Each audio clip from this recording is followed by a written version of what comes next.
Graúna, Zeferino e os Fradinhos saíram da cabeça e do traço de um gênio do humor. Enfio, nome abreviado de Henrique de Souza Filho, um mineiro, ele próprio um personagem que ninguém esquece e que interpretou com graça as adversidades do brasileiro. Segundo o IBGE, o índice de desemprego caiu para 5,8%.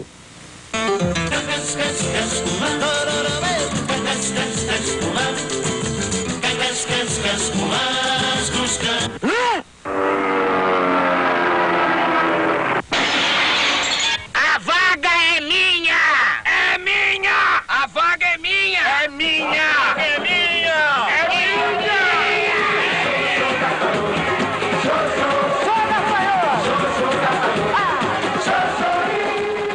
Hemofílico, Enfio contraiu o vírus da AIDS numa transfusão de sangue e morreu aos 43 anos de idade.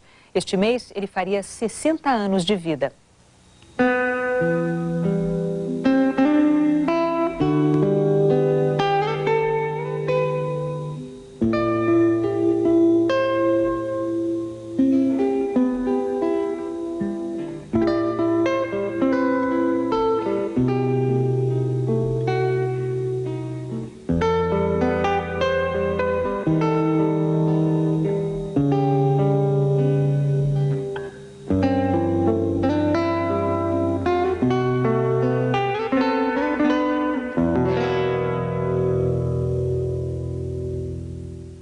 Foi uma das pessoas mais marcantes da minha juventude. E dentro dessa quadra da vida brasileira que começa aí pelos anos 60 e teve um papel muito atuante em todas essas peripécias políticas e culturais. O Ministério da Saúde reconheceu que o Brasil não tem recursos para combater a cegueira que já atinge 1 milhão de brasileiros.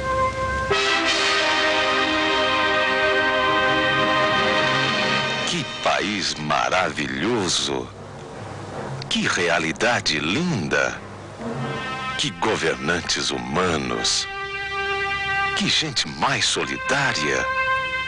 Que beleza! Meu filho, um dia este país será todo teu.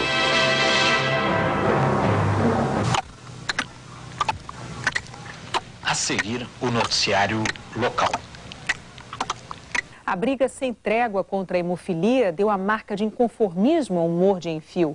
Sua matéria-prima era a indignação, que muitas vezes beirava a revolta e a fúria. Mas ele sempre era engraçado, irreverente. Tá difícil fazer humor? Não, tá facílimo. É? Agora fazer outra pergunta. Essa é fácil. Quer dizer, você de manhã, de tarde, de noite, o tempo todo a gente tá fazendo humor.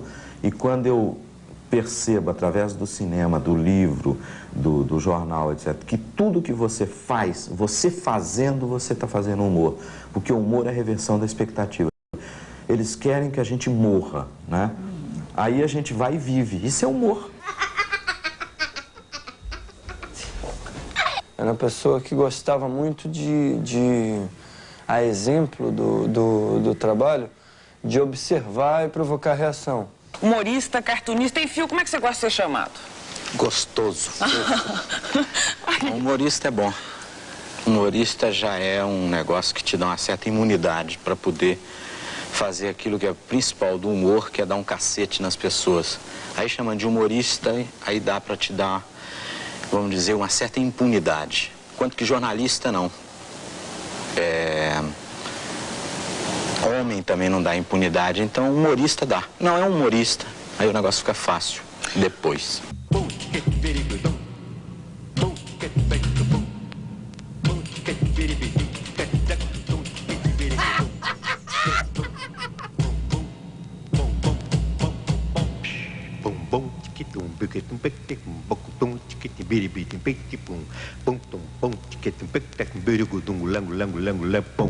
Frequentemente, as suas criações eram proféticas. Enfio usou a arma do riso para denunciar os que oprimiam a nação durante a ditadura militar e no seu período mais terrível. Baixinho e comprido, a graúna, o cangaceiro Zeferino, o bode intelectual, Orelana, o caboclo mamador, o comandante do cemitério dos mortos-vivos. Personagens a que o humorista deu vida com linhas e rabiscos quase abstratos. Eles vieram ao mundo para expressar de forma engraçada a rebeldia de seu criador e caíram no gosto do povo porque debochavam dos poderosos, numa linguagem que qualquer um entendia.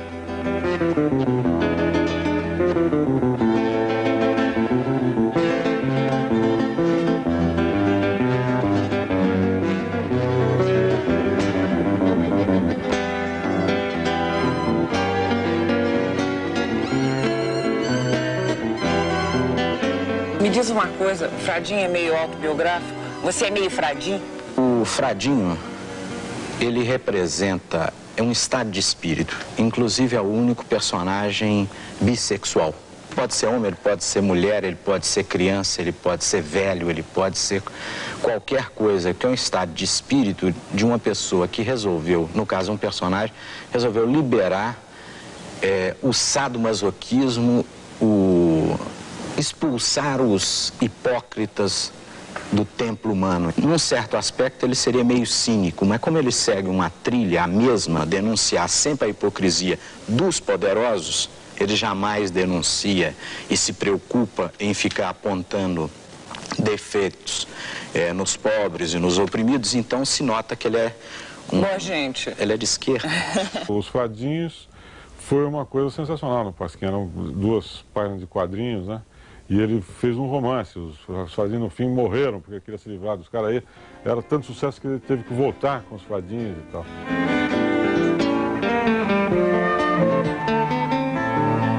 O Enfio, ele era exatamente como alguns personagens dele, né? O famoso Fradinho, aquela malícia, aquela irreverência. Ele era assim no cotidiano. Ele surpreendia sempre a gente com uma brincadeira atrás da brincadeira, como se a charge fosse uma coisa viva, a vida e a charge se misturavam de alguma maneira.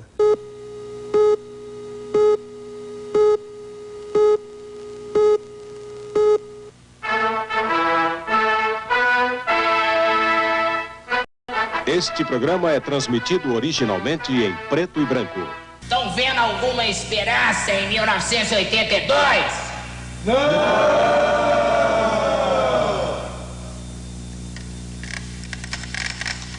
E pra lá? Pra lá? Vocês estão vendo alguma esperança em 1982? Não!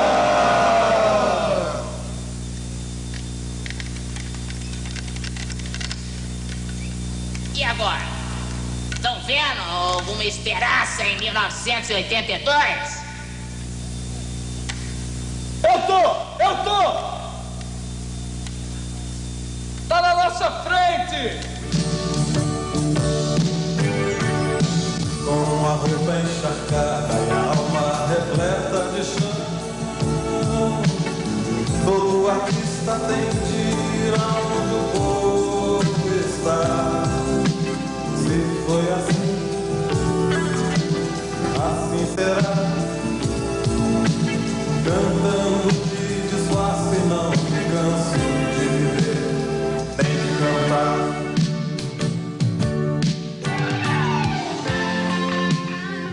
Os traços de Enfio eram delicados e ágeis, davam sempre a impressão de leveza e de flutuar no papel. Ele tinha a obsessão do movimento. O desenho parado para ele era como se fosse uma prisão cristalizada. Talvez pelo fato de ele ser hemofílico, que não podia se expor muito a movimentações ou correr riscos de se cortar, de se ferir, a obsessão do movimento para ele sempre foi muito forte. Então ele sempre fez os bonecos correndo e a corrida era aquele risquinho assim que você via realmente o boneco se deslocando na página. Então ele conseguiu uma mágica, que era a mágica do movimento no desenho parado.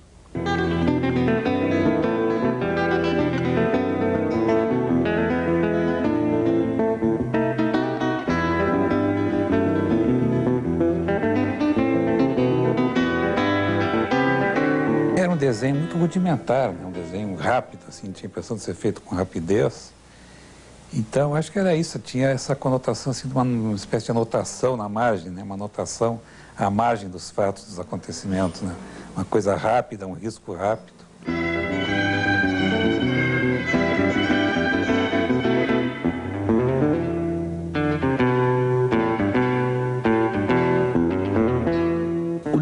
Phil era caligráfico, quer dizer, ele não era um grande desenhista, assim, né, um desenho sofisticado.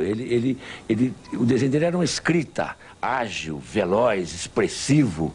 Ele seria um expressionista, se fosse assim, pudesse classificar como um desenho. De uma criatividade absurda. Eu chego e quero fazer uma pessoa alegre, como a Graúna, por exemplo. Ah, nossa feminista predileta. Predileta, que aliás vai casar. Graúna vai casar? Vai. Por que você vai fazer essa maldade com ela? Não, mas não é ela que tá querendo, não. Ela arrumou alguém que tá em cima dela. Então, por exemplo, a Graúna aqui tá feliz, tem uma alma, etc. Mas tá no papel, é um negócio que morre, certo? Enquanto que tem um sorriso dela aqui, você tá pegando? Tem um sorriso dela. Lá, tá lá. Então, de repente, é muito mais... Me satisfaz muito mais, eu acredito que fique muito mais legal quando você chega e você ri. Eu mesmo. E não o esboço do meu sorriso, porque isso aqui é um esboço do meu sorriso. Se eu chegar e fizer aquele sorriso que a mãe sabe fazer, é muito melhor. E eu me sinto bem. Aqui não, eu não contraio um músculo para desenhar isso aqui. Me lembro do trabalho que ele fez para futebol, era sensacional. Inclusive acompanhamento de Copa do Mundo, ele fez, acho que no Jornal do Brasil já. E tinha o Gerson.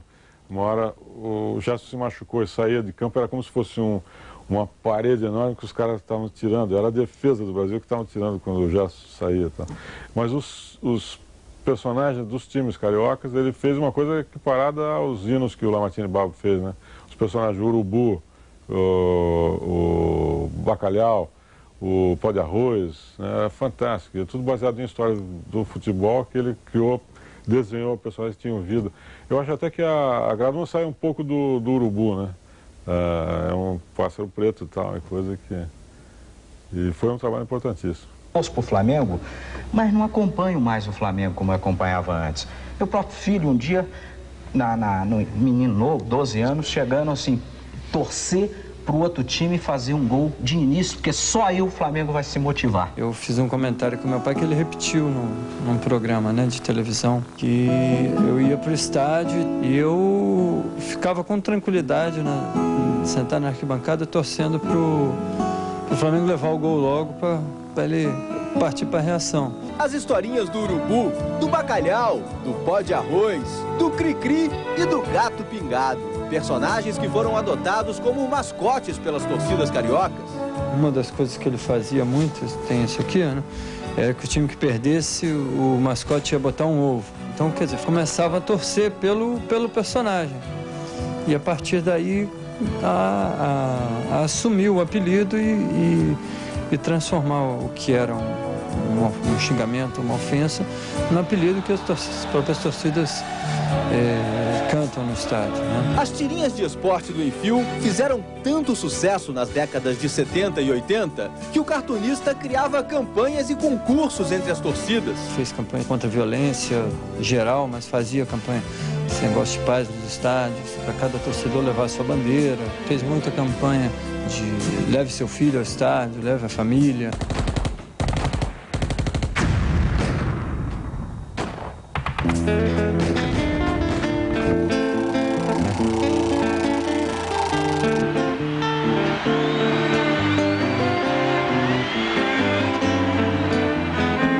Foi ele quem lançou a campanha das diretas no Pasquim, através da entrevista com o Teotônio, né? Foi através dele que a campanha surgiu. Foi ele que bolou o bordão Direta Já para a campanha.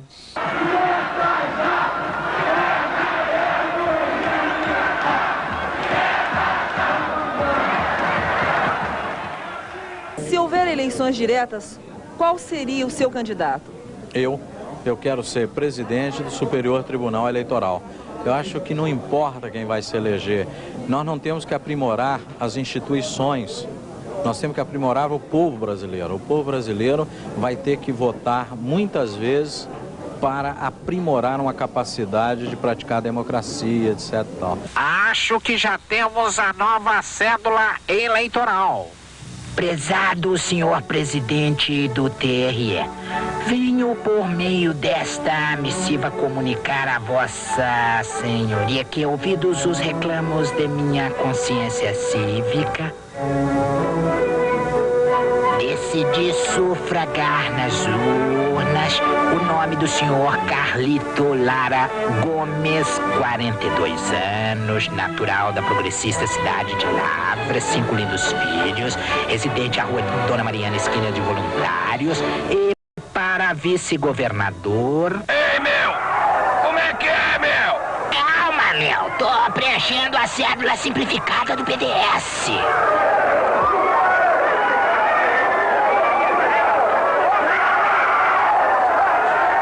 E para vice-governador, o ilustríssimo professor de 56 anos, cor branca, olhos castanhos, sinais particulares, Barbosa Lima Bicudo, formado na Sorbonne. Para senador, o senhor...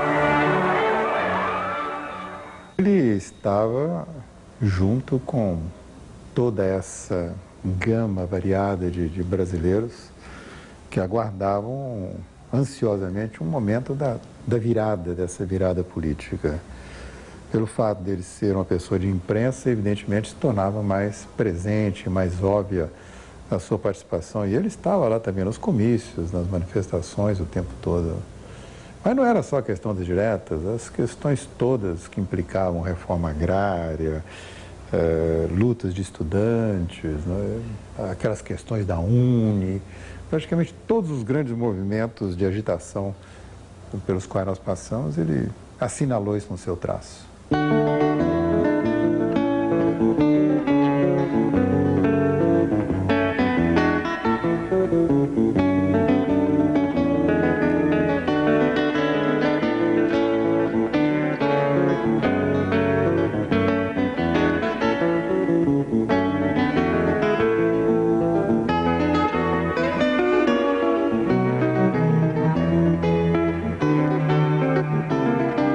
Eu acho que ele era um cara, além de ser muito brilhante, era altamente sedutor, né? Ele seduzia todo mundo para suas ideias, para seus personagens, e ele era tanto, se você o conhecendo fisicamente, quanto vendo o trabalho. Nisso tinha uma correlação entre a beleza do Enfio e a beleza do trabalho dele.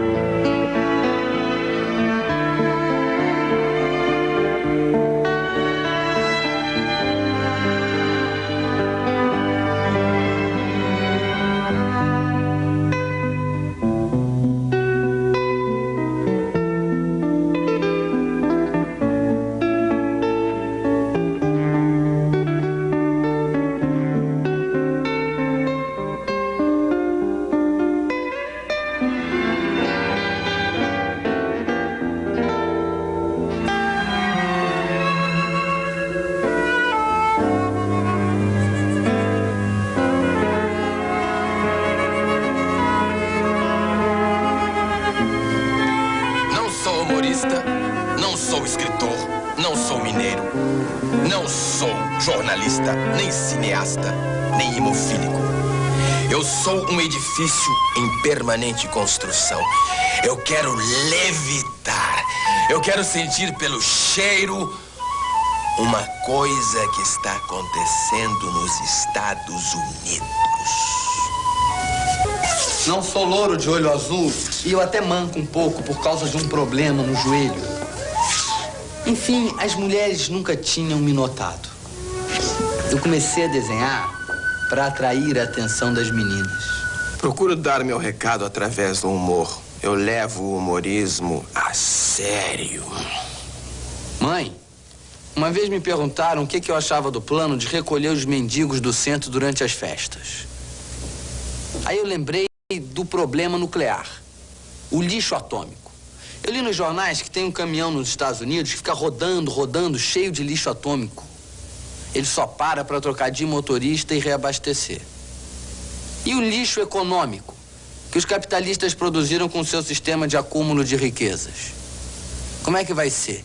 Vai pegar os 30 milhões de marginais brasileiros, botar dentro de um caminhão e ficar rodando com eles, rodando, só parando para trocar de presidente? Hein, mãe? Eu me lembro que no meu tempo da faculdade, por causa da minha empolgação, sempre acabavam me elegendo para alguma coisa. E quando eu olhava em volta, eu estava sozinho. Até que eu resolvi defender a seguinte tese: ou iremos todos, ou não contem comigo. Resultado, eu me afastava da luta e em meu lugar subia algum maluco que se arrebentava sozinho.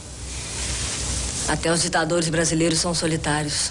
É muito importante quando você resolve se libertar. Liberte os outros. Quando você libertar os outros, estará se libertando. Eu sempre trabalhei com uma coisa linda chamada esperança.